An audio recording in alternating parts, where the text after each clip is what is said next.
जय हिंद, जय भारत साथियों। साथियों, आज मैं बात करने वाला हूं भारत के 5 महान राजनेताओं के बारे में।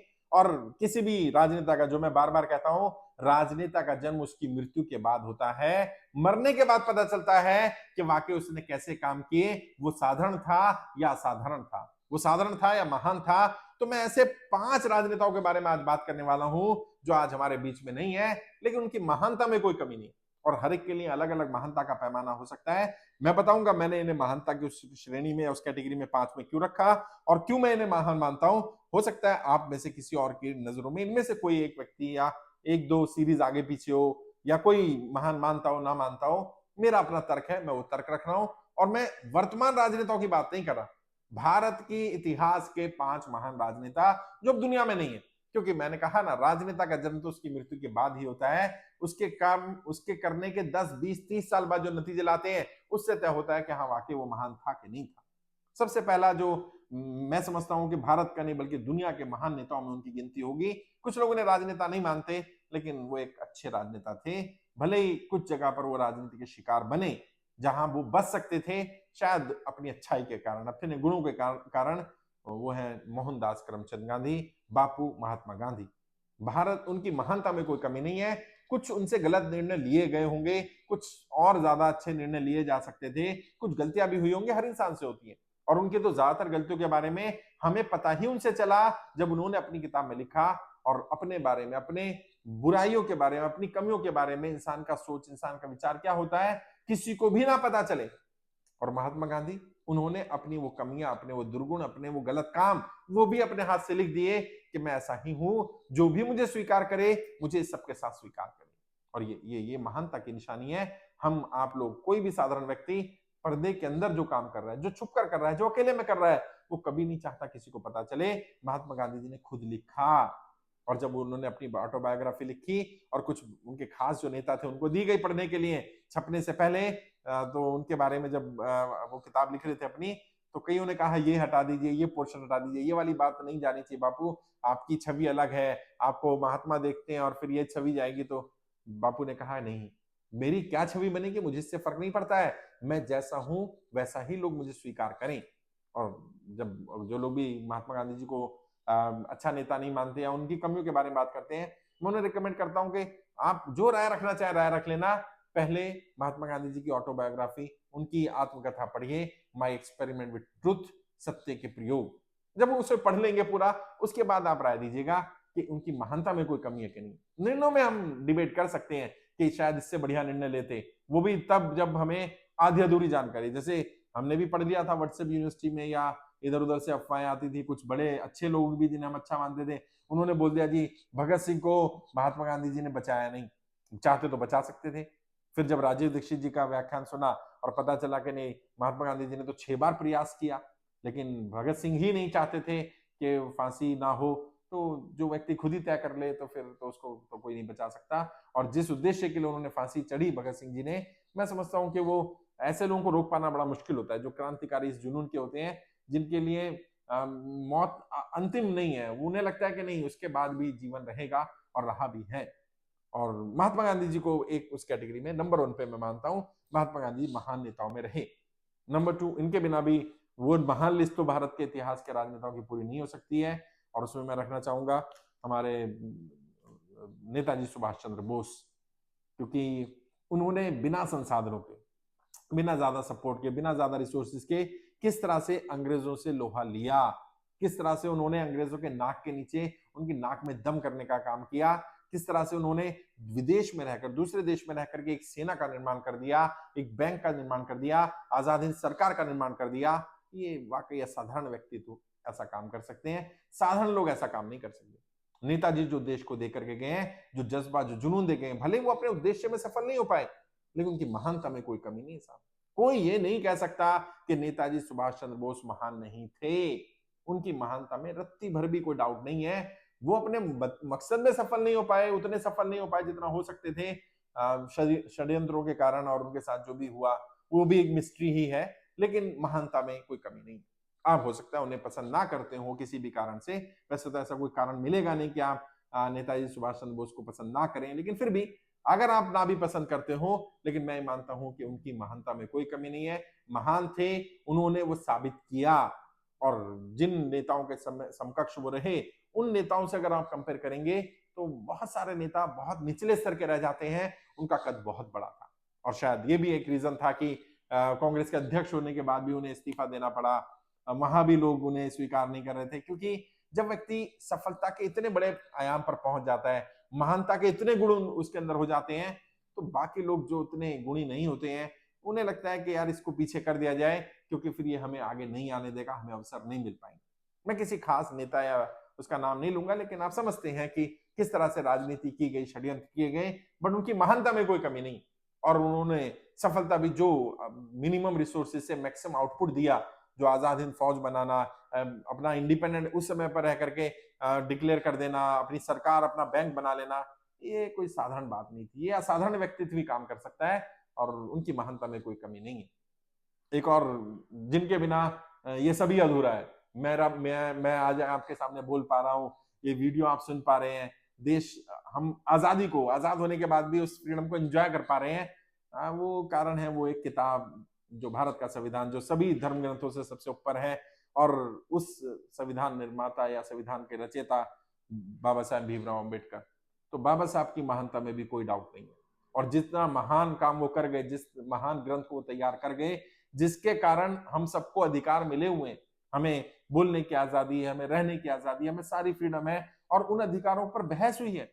और बाबा साहब अम्बेडकर ने जब संविधान लिखने का ये जिम्मेदारी मिली, आपको पता होगा जो प्रारूप समिति थी, जो ड्राफ्टिंग कमेटी थी, उसके बाकी मेंबर थे तो, लेकिन वो काम नहीं कर रहे थे, काम सिर्फ बाबा साहब अम्बेडकर ही कर रहे थे। और लोग बताते हैं, जो किताबों में लिखा गया, कि बाबा साहब अम्बेडकर ने संविधान लिखने में जो समय तो बहुत कम लगा, 2 साल 11 महीने 18 दिन का, लेकिन 10 वर्ष उनकी उम्र लगभग ज्यादा हो गई थी, यानी इतना बुढ़ापा होने आ गया था, इतना नॉन स्टॉप उन्होंने काम किया, 16-16, 18-18, 20-20 घंटे काम किया उन्होंने। और उनकी महानता में भी कोई कमी नहीं है। और जिस तरह से वो हमारे समाज को एकजुट करने का प्रयास करते रहे, सबको लेकर के, ऐसा नहीं था कि उन्होंने संविधान में किसी एक वर्ग विशेष को मौका दिया, सबको अवसर दिए गए, सबको साथ रखने का प्रयास किया गया जितना हो सकता था। और सोचिए उस समय पर जब संविधान सभा में लेफ्ट विंग भी था, राइट विंग भी था, सेंटर विंग भी था, हर तरह के, हर विचार के लोग थे। अब सोचिए लेफ्ट पार्टी भी वहां पर हो और वहां पर जनसंघ भी हो, जनसंघ के भी प्रतिनिधि हो, तो उनको सबको सहमति से मैक्सिमम क्लॉज पर सर्वसम्मति से फैसला होना।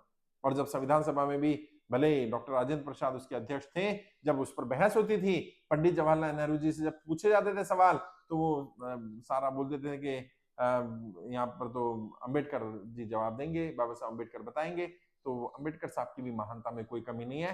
महान नेताओं में उनकी भी कैटेगरी 5 नेताओं में तो होगी ही होगी, और उनकी महानता में भी कोई डाउट नहीं है। कई लोगों को डाउट हो सकता है, बट मेरे हिसाब से वो एक महान नेता रहे भारत के, आजाद भारत के, और उनकी महानता के प्रमाण हमारे पास आज भी हैं। और संविधान के रूप में तो ये हमेशा भारत के पास रहेगा ही, कि एक ऐसा कॉन्स्टिट्यूशन, एक ऐसा किताब हमें दे गए जिसको तैयार करना सच में बहुत हरकुलियन टास्क था, बहुत मुश्किल काम था, जो उन्होंने लगभग सिंगल हैंडेडली इसको किया। महान नेताओं की कैटेगरी की अगर बात करें, वो भी दुनिया में नहीं है, लेकिन मैं मानता हूं कि उनकी भी महानता में कोई कमी नहीं। लाल बहादुर शास्त्री जी, भले ही कद छोटा था, लेकिन व्यक्तित्व बहुत बड़ा था। कद से उनका अंदाजा नहीं लगाया जा सकता उनके व्यक्तित्व का। टेन्योर भी बहुत कम मिला, प्रधानमंत्री कार्यालय में काम करने का बहुत कम अवसर, 1 साल से थोड़ा ज्यादा, लेकिन जो काम किए गए, जिस तरह से उन्होंने पंडित जवाहरलाल नेहरू जैसे बड़े आइकॉनिक लीडर के बाद उन्हें मौका मिला था, तो पूरी पूरी संभावना थी कि भारत की स्थिति भी बाकी पड़ोसी देशों जैसी हो सकती थी। वहां मिलिट्री कू हो सकता था, कुछ और हो सकता था, अस्थिरता आ सकती थी, लेकिन उन्हें काफी अच्छी तरह से जो महात्मा गांधी, पंडित जवाहरलाल नेहरू की लीगेसी थी, उसको आगे लेकर के गए, उसको संभालने का काम किया। तो वो भी एक महान नेताओं में है। और उनका जो नारा है, जय जवान जय किसान, वो तो मैं समझता हूँ कि ऐतिहासिक ही है और होना ही चाहिए। और उन्होंने साबित भी किया कि जवान की जय होनी चाहिए, किसान की जय होनी चाहिए, तभी उन्होंने वो नारा दिया। और इन महान नेताओं की कैटेगरी में अगर 5 ही ले हैं, तो बिना पंडित जवाहरलाल नेहरू के भी ये लिस्ट पूरी नहीं होने वाली। भले ही आप उनसे सहमत हो या ना हो, लेकिन उस समय जब देश की स्थिति इतनी बुरी हालात में अंग्रेजों ने हमें देश सौंपा, आप जानते हैं जब बंटवारा किया गया, आप किताब पढ़िएगा, फ्रीडम एट मिडनाइट, आजादी आधी रात को, लगभग 400-500 पेज की किताब है। और मैं दावे के साथ कह रहा हूं, जितने भी देशभक्त उसको पढ़ेंगे, आंखों में आंसू आ जाएंगे साहब।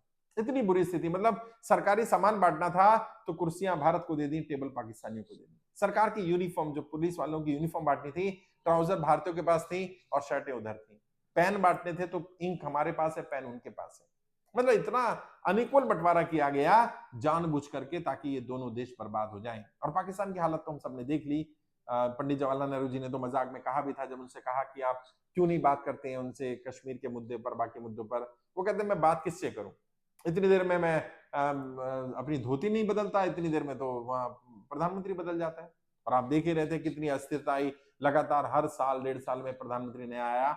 भारत को पंडित जवाहरलाल नेहरू जैसा विजनरी लीडर दिखा मिला, ये भारत की खुशकिस्मती थी। और उस समय पर जब भारत के पास रिसोर्सेज नहीं है, तब आईआईटी आईएम जैसा सपना देखना, तब भाखड़ा नागल जैसा सपना देखना, मतलब अविस्मरणीय है। विश्वास नहीं होता, लोग विश्वास नहीं कर पाएंगे।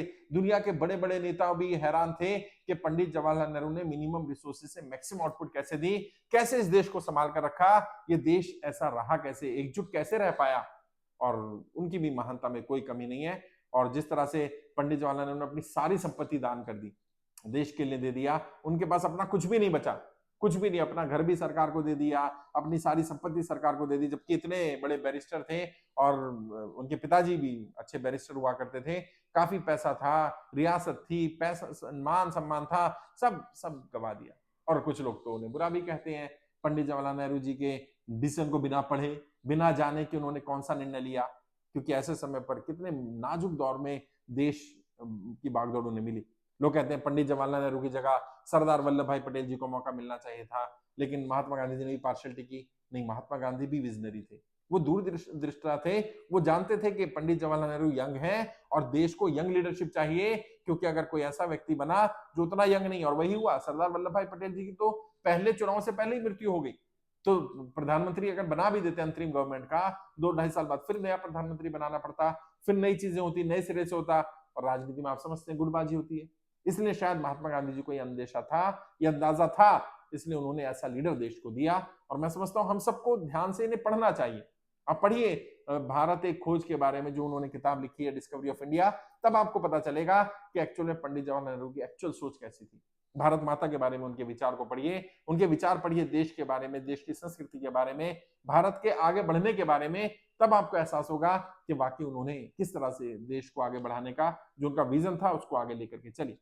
अभी तो 5 महान नेताओं के बारे में बात की है, आगे और 5 महान नेताओं के बारे में अगली वीडियो में बात करेंगे, ताकि लगातार हम ये संवाद करते रहें। और आप भी अपनी लिस्ट नीचे भेजिएगा कि इनमें से कौन सा नेता ऐसा है जिसको आपको लगता है कि महान नहीं होना चाहिए, या इस लिस्ट में नहीं होना चाहिए, या इसकी जगह और कौन होना चाहिए, और फिर उस पर भी हम जरूर चर्चा करेंगे। अगले 5 नेताओं के बारे में भी जल्दी बात करेंगे। केवल उन नेताओं की बात होगी भारत की राजनीति या भारत के इतिहास के जो अब दुनिया में नहीं।